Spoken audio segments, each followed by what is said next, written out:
Back to my YouTube channel. Good morning. यहाँ पे हो चुकी है हमारी गुड मॉर्निंग और आज हम आपके साथ फुल डे रूटीन शेयर करने वाले हैं, मॉर्निंग से लेकर रात की डिनर तक का। तो आज का व्लॉग थोड़ा हमारा डे रूटीन का होने वाला है, लेकिन हाँ, हम रेसिपी शेयर करते हैं तो रेसिपी आपके साथ एक और शेयर भी करेंगे अमेजिंग सी।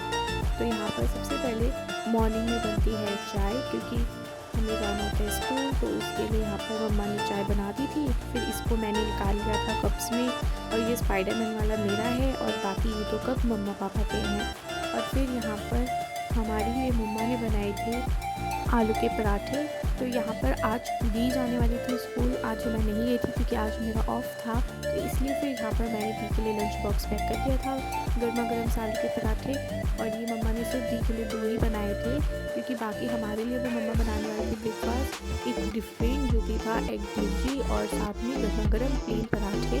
क्योंकि हमें आलू के पराठे खाने का मन नहीं था, तो इसलिए उन्होंने मेरे लिए और भाई के लिए प्लेन पराठा और एग भुर्जी बनाई थी। तो फिर मम्मा ने वापस से एक फ्रेश न्यू डो लगा लिया था। उसके बाद फिर हमने ऐसे स्क्वायर शेप वाले पराठे बना कर दिए। हमें ट्रायंगल या फिर स्क्वायर शेप वाले ही पसंद हैं, सर्कल वाले बन सकते हैं, इजी है, लेकिन थोड़ा डिज़ाइन हो जाता है तो यूनिक से लगते हैं, क्यूट लगते हैं, तो उन्हें खाने में भी मज़ा आता है। तो भाई और मुझे तो स्क्वायर और ट्रायंगल पराठे पसंद है। तो फिर मम्मा ने हमारे लिए गर्मा गर्म से एकदम फ्रेश पराठे बनाए प्लेन वाले। वैसे तो हम नॉर्मली ब्रेकफास्ट में इतना हैवी ब्रेकफास्ट नहीं करते हैं, या तो फिर चाय बिस्किट्स ले लेते हैं या टोस्ट या फिर बन वगैरह, लेकिन आज हमने पराठे और एग भुर्जी इसलिए खाई थी क्योंकि आज हमें जाना था दरगाह। और फिर हम जब तक जाते हैं वहाँ पे तो दोपहर का टाइम हो जाता है, तो फिर लंच जो है हमारा स्किप हो जाता है। तो इसके लिए मम्मा ने मॉर्निंग में हमें एक हैवी सा ब्रेकफास्ट और लंच दोनों ही करा दिया था, ताकि हमारा पेट जो है वो फुल रहे और फिर हम अच्छे से जा पाएँ और ज़ियारत कर पाएँ, क्योंकि फिर वहाँ जाते हैं तो फिर भूख लगने लगती है। और अभी विंटर्स हैं तो एग तो अच्छा है खाना, तो इसलिए फिर मम्मा ने हमें एग भुर्जी बना दी थी पराठों के साथ खाने के लिए। बॉइल्ड एग के साथ तो पराठे खा नहीं सकते, तो इसलिए उन्होंने हमें भुर्जी बना दी थी। तो इसमें उन्होंने टमाटोज़, अनियन, ओरिगेनो और उनका बनाया हुआ एक चिली फ्लेक्स वाला पाउडर, सॉल्ट तो डलता ही है, ये सारे इंग्रेडिएंट को मिक्स करके बस हमें एग भुर्जी बना दी थी।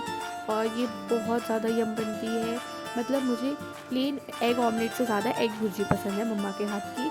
तो उन्होंने एग भुर्जी बनाई थी, साथ में थी ये आलू भुजिया और गर्मा गर्म पराठे। तो मैंने और भाई ने तो फिर अपना ब्रेकफास्ट एंजॉय किया और हमें बहुत मज़ा भी आया था।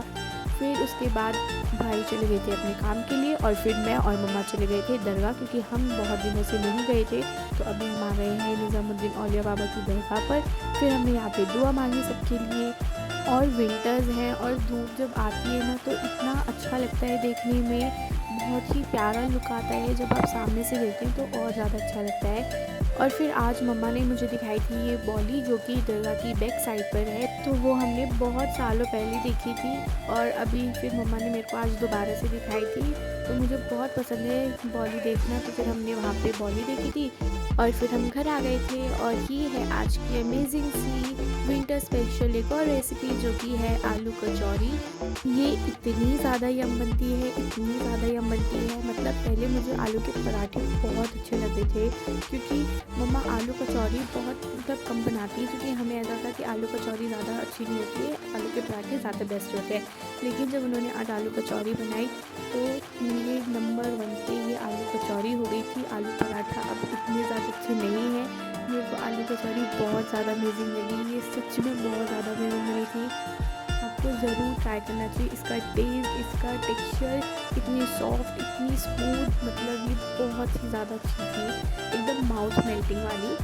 तो यहाँ पे रेसिपी स्टार्ट करते हैं। तारीफ़ें तो इसकी बहुत सारी हैं, तो वो हम आगे भी बताएंगे आपको। तो सबसे पहले आपको ले लेने हैं सर्दी वाले स्पेशल नए आलू। अगर आपके पास वैसे आलू भी हैं, नॉर्मल जो हैं वो भी आप ले लें, और फिर उन्हें बॉईल कर लें उनका कवर निकाल के, या फिर आप डायरेक्ट ऐसे भी बॉईल कर सकते हैं। बॉईल होने के लिए रख दिया था, बॉईल हो गए थे। फिर उसके बाद मम्मा ने इनका कवर निकाल दिया और मैश कर दिया सारे पोटैटोज़ को। यहाँ पर मम्मा ने इंग्रेडिएंट निकाल के रख लिए थे, चाट मसाला, एक मम्मा ने स्पेशल रेड चिली पाउडर बनाया है वो, और साथ में था रेड चिली पाउडर जो कि कलर वाला होता है, और साथ में ग्रीन चिलीज चॉप की हुई एकदम फाइन। ये सारे ही इंग्रेडिएंट्स इसमें ऐड कर दिए थे। और अब मम्मा ने यहाँ पर 1 टीस्पून हींग ऐड कर दी है। हींग से बहुत अच्छा फ्लेवर आता है, स्मेल आती है, डाइजेशन के लिए भी बेस्ट होता है। जो भी ये फ्राई आइटम्स बनते हैं तो इसमें काफ़ी अच्छा रोल होता है डाइजेशन का हींग का, तो आपको डालना बहुत ज़रूरी है जिससे कि आपका डाइजेशन भी बेस्ट रहे। खाना तो अच्छा खाना है लेकिन आपको हेल्थ भी अच्छी रखनी है, तो इसके लिए ये भी साथ साथ आपको इंग्रेडिएंट ऐड करने होते हैं। साथ में मम्मा ने टेस्ट के अकॉर्डिंग सॉल्ट ऐड कर दिया है और चॉप किया हुआ खूब सारा ढेर सारा धनिया, जो कि कंपलसरी होता है हर डिश की, आन बान शान, कोरिएंडर और हरा धनिया, ये आप ऐड कर देंगे। और बस यहाँ पर आप अपना ये जो भी स्टफिंग है आलू कचौरी की उसे मिक्स कर लेंगे। तो मम्मा ने यहाँ पर ऑयल गरम होने के लिए रख दिया था सबसे पहले, क्योंकि ऑयल जब तक गरम होता है तो उसमें काफ़ी ज़्यादा टाइम लग जाता है, तो इसलिए मम्मा ने सबसे पहले ऑयल को गर्म होने के लिए रख दिया था। फिर साइड में आटे का डो लगा लिया था। तो नॉर्मल सा ही आटा होता है इसका, बस आपको सॉल्ट ऐड करना होता है। उसके बाद फिर मम्मा ने इनको छोटे छोटे से स्मॉल बॉल्स बनाए हैं, ज़्यादा बड़ी बड़ी बॉल्स नहीं बनाई थी क्योंकि ये छोटी सी कचौरी है, तो इसलिए बिल्कुल स्मॉल। और थोड़े मीडियम साइज़ भी आप इसको रख सकते हैं, लेकिन कचौरी है तो थोड़ा स्मॉल ही साइज़ रखें, जितना मम्मा ने लिया है उतना। फिर उसमें खूब सारी स्टफिंग भर दी है। आलू कचौरी मतलब भर भर के आलू की स्टफिंग होना कंपलसरी है, उससे ही इतना ज़्यादा अमेजिंग टेस्ट आता है। बहुत ही ज़्यादा माउथ मेल्टिंग वाली ये बनती है, बहुत ज़्यादा यम बनती है। तो फिर यहाँ पर मम्मा ने ये जो स्टफिंग हमने बनाई थी उसको ऐड कर दिया है इस बॉल के अंदर। फिर हम इसे लॉक कर देंगे अच्छे से, ऊपर से थोड़ा सा आप इसको ना लॉक कर दें। फिर जो भी एक्स्ट्रा आटा होता है उसको निकाल दें, जिससे कि आपकी ये जो बॉल है आलू स्टफिंग की वो अच्छे से लॉक हो जाती है। फिर ये खुलती नहीं है, ना ही ये बीच से कहीं से भी फटती है, तो इसलिए आप इसे अच्छे से लॉक कर लें। बस फिर मम्मा ने थोड़ी सी आटे की डस्टिंग ली थी और उसके साथ इनको राउंड शेप दे दिया है हल्के हाथ के साथ। अगर आप इनको ज़्यादा ही टाइटली प्रेस कर देंगे, मतलब एकदम टाइटली राउंड शेप देंगे ना, तो ये सारे जो कचौरी है वो फट जाएगी, आपका आलू चिपक जाएगा। तो इसलिए इसको हल्के हाथ के साथ ही राउंड शेप दें। फिर गर्मा गर्म ऑयल के अंदर ये कचौरियाँ ऐड कर दें और देखिए आप कितना गोल्डन कलर आया है, कितनी क्रिस्पी लगती है ये देखने में, और ये खाने में तो मतलब बहुत ही अमेजिंग होती है। इनकी जितनी तारीफ़ की जाए ना उतनी कम है। जब आप ये कचौरियाँ ट्राई करेंगे ना तो आप भी डेफिनेटली आलू के पराठों की जगह इन कचौरियों को नंबर 1 मानेंगे। तो ये बहुत ही ज़्यादा अमेजिंग होती है। तो मेरी तो ये आलू के पराठों से ज़्यादा फेवरेट हो गई हैं। फिर मम्मा ने बस जल्दी जल्दी सारी कचौरियाँ राउंड शेप दे दी थी। गर्मा गर्म ऑयल था उसके अंदर ऐड करती गई, क्रिस्पी सी हमारे लिए कचौरियाँ तैयार करती गई, क्योंकि ये कचौरियाँ इतनी अमेजिंग बनती है कि जब आप खाने बैठेंगे तो आपका पेट भर जाएगा लेकिन मन नहीं भरेगा। तो इसलिए फिर मम्मा ने जल्दी जल्दी गर्मा गर्म सी फूली फूली सी क्रिस्पी सी गोल्डन सी आलू कचौरियाँ बना ली, ताकि हम सब मिलकर आराम से अपना डिनर एंजॉय कर सकेंगे। तो यहाँ पर बाकी सारी कचौरियाँ मम्मा तैयार करेंगी, तब तक हम चलकर प्लेटिंग की तैयारी करते हैं।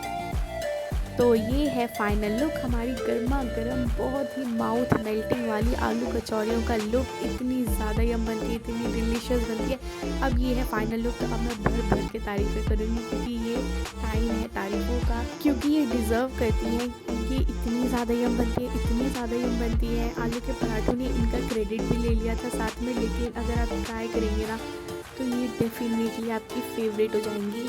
मेरी और दी की तो ये बहुत ज़्यादा फेवरेट हो गई है, बहुत ही यम बनती है। इसकी स्टफिंग देखो कितनी ज़्यादा डिलीशियस लग रही है देखने में, मतलब गर्मा गर्म कचौरियाँ, उसके अंदर इतनी भर भर के आलू की स्टफिंग, और विंटर का टाइम, मतलब wow, just looking like a wow. इसे आप चाय के साथ एंजॉय करिए, चटनी के साथ एंजॉय करिए। हम मिलेंगे नई रेसिपी के साथ जल्दी ही। Like share and subscribe, bye.